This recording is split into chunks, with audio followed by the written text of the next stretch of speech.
Ela alachot, Shavua Tov umevorach, Rabotai. On est aujourd'hui le 29 Sivan, veille de Rosh Chodesh Tammuz, si Dieu veut, à partir de ce soir. On a 2 jours de Rosh Chodesh, ce qui nous laisse jusqu'à Yom Kippour, excusez-moi dès maintenant de se projeter dessus. Il nous reste exactement 100 jours. En hébreu, c'est la valeur numérique de Kouf, la lettre Kouf, qu'elle représente bien sûr Kedusha. J'allais dire aussi Corona pour cette année, qu'on ne va pas l'oublier. Mais voilà un petit message qui a été partagé déjà apparemment au nom du Maharal de Prague, il y a 400 ans, 411 ans. Il est décédé dans l'année 1609. Et lui dit, vous avez remarqué la série des parachiotes en ce moment? Alors on a Korah, il y a un Kouf au début. Après cette semaine en Israël, on a Hukat, on a déjà le Kouf au milieu. Et après la paracha, après Balak, il y a le Kouf où à la fin. Alors nous, qu'on a compris que ce Kouf là représente les 100 jours qu'on a pour arriver à la prochaine station qui est Kippour.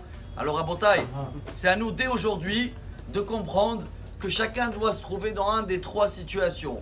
Si le Kouf représente la sainteté, la Kedusha, voilà des gens comme Korah, qui étaient remplis de Kedusha, qui étaient plus âgés que Moshe Rabbeinu. 130 ans il avait dans l'histoire.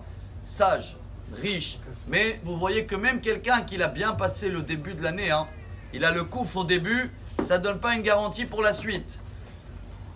Deuxième Kouf, il est où? Hukat. Vous avez remarqué, celui-là, il est au milieu. Ça veut dire quoi au milieu? Il y a des gens, ou peut-être il y a une vache, que sa mère, elle n'était pas rouge. Ça ne veut rien dire. Et ni son fils, il sera rouge. Il n'y a que elle qui est au milieu, qui est devenue Kadosh. Ce qui représente, c'est la paracha qu'elle parle de toutes les règles de impureté. Quelqu'un, il était impur, il devient pur au milieu Kadosh.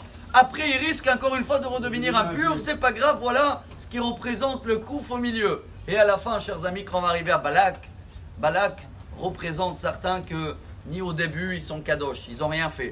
Ni au milieu, ils ne sont rien rappelés. Mais à la fin de leur descendance, comme Balak, lui au début, rien. Mais à la fin, qui c'est qui est sorti de Balak?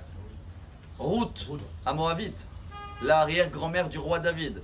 Alors, chers amis, le message d'aujourd'hui, exactement à 100 jours avant Kippour, à nous tous de se réveiller. Pas seulement ce soir allumer des bougies et manger un peu de viande et faire tous les coutumes de Rosh Chodesh, c'est beau. Mais il ne faut pas oublier qu'on a passé une année qu'on n'a jamais connue. Et tout ce qu'on a déjà traversé, je ne voulais pas dire que ce Covid, là, le Kouf, représente au début, on a passé une vague. Maintenant, on est un peu au milieu. On ne veut pas arriver encore une fois avec Balak, encore une fois avec le Kouf, le Corona ou le Covid à la fin. Pour cela, il faut se rappeler tout ce qu'on s'est engagé, l'espoir qu'on avait et toutes les bonnes décisions que, hop, vite fait, on prend trop d'habitude. Chers amis, dans 100 jours, on sera déjà... Mais ça, on doit se rappeler aujourd'hui. Si on arrive à commencer dès aujourd'hui, préparer ce mois de Tammuz royal, qui veut dire les initiales, Tammuz, Zmane, Tshuva, Meshamshim Ubaim. Alors là, Bezrat Hashem, ce mois qui était un mois un peu compliqué, début bien, au milieu dur, la fin, ça va devenir un mois de Yom Tov, un mois de journées, toutes les journées de jeûne vont s'annuler et ils vont être de la joie, ça dépend de nous, à nous de se rappeler, et si Dieu veut, une excellente semaine pour tous. Amar Rabbi Elazar, Amar Rabbi Hanina.